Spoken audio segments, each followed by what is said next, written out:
शम्भवे नमः।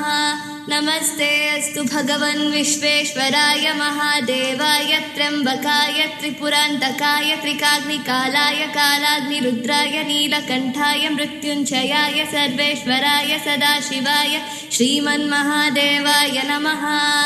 ॐ तत्पुरुषाय विद्महे महादेवाय धीमहि तन्नः रुद्रः प्रचोदयात्। ॐ मृत्युञ्जयाय रुद्राय नीलकण्ठाय शम्भवे अमृतेशाय शर्वाय महादेवाय ते नमः। ॐ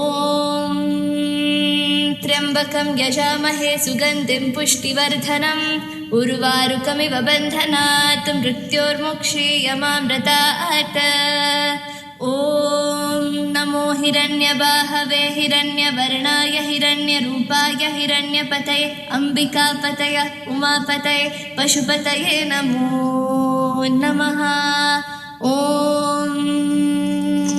भैरवरुद्राय महारुद्राय कालरुद्राय कल्पान्तरुद्राय वीररुद्राय रुद्ररुद्राय घोररुद्राय अघोररुद्राय मार्ताण्डरुद्राय अण्डरुद्राय ब्रह्माण्डरुद्राय चण्डरुद्राय प्रचण्डरुद्राय दण्डरुद्राय शूररुद्राय वीररुद्राय भवरुद्राय भीमरुद्राय अतलरुद्राय वितलरुद्राय सुतलरुद्राय महातलरुद्राय रसातलरुद्राय तलातलरुद्राय पातालरुद्राय नमो नमः।